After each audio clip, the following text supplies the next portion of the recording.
gabayga Soomaaliyeed ee dadku hoyaalay un afka ka yiraahdaan oo isna siyaabo badan looga faa'iideysan karo waanigii Idris Cigaal kolkii bariido wanaagsan si hab idin maqashiyay hab kale oo iyana dadka ajnabiga iyagu ay si kala u isticmaalaan baa jira waa blueska waa gabaygeena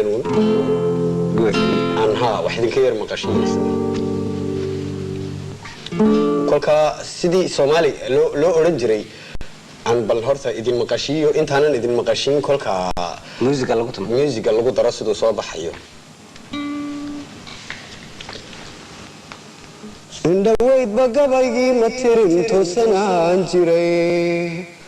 tadagiyo albaabaan u xidhay teedna wou dhigay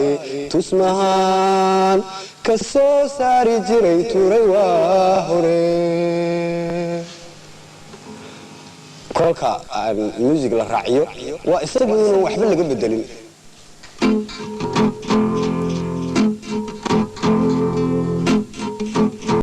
indhaweyd bagabaygii ma tirin toosanaan jiray tadagiyo albaabaan u xidhay teedna wou dhigay tusmahaan ka soo saari jiray turay waa hore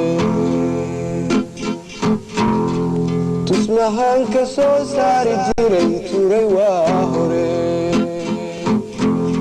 kolna haddaanan taagtaagsi iyo tahan u sheegaynin tubtuu ku habbanaa iyo haddaan talax u dhihi waayey sidii taalla iyo ciid hadduu tuusan yahay dhulka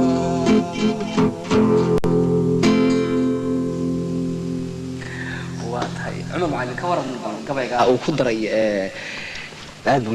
xarkaha uu gacanta u raacinayo kolka waxa weeyaan waliba calow ado iga raaliya gabayaageennii hore mid walba wuxuu lahaa luuq u gaara oo uu gabaygiisa ku qaado luuq walbana kolkaad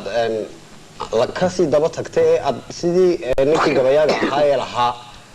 uu u odhanayay u soo qaadato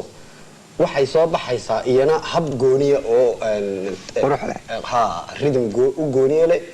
ama tempo u gooniya leh oo si gaar ah loo habeyn karo tiyo waxba laga bedelin luuqdii gabayaagii asalka ahaa kolka la qaato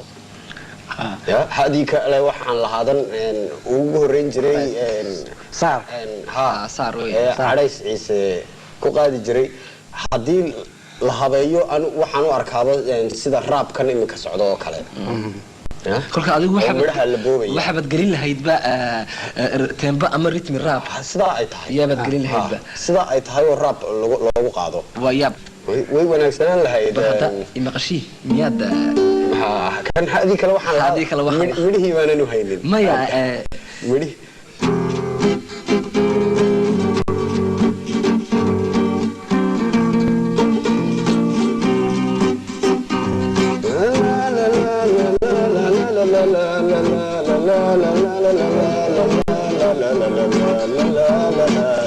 بكا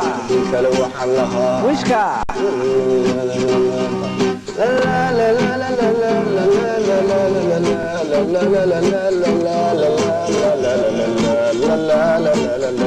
بنتا كلا وحن لها وشكا وهجاك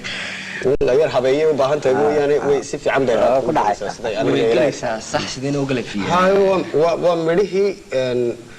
la tirinayay inuu gabaygu geli karo waxa ku cadeynaysa midho badan bay u baahan tahay si maxaa hayday la habaysan rhythm loo sameeyo kolka midhii un baa lagu ciriiriyaa meesha hor tempo lagu gelinaya gabayga iyo gabayaduna si dhib yar bay u galayaan sida runtii anagu kolkaan baarista ku jiray macal Umar Aadan waxa isla ogaanay in silaabka ama cod unuga iyo rhythmiga time-ka ahaantii la isla waxay karo ama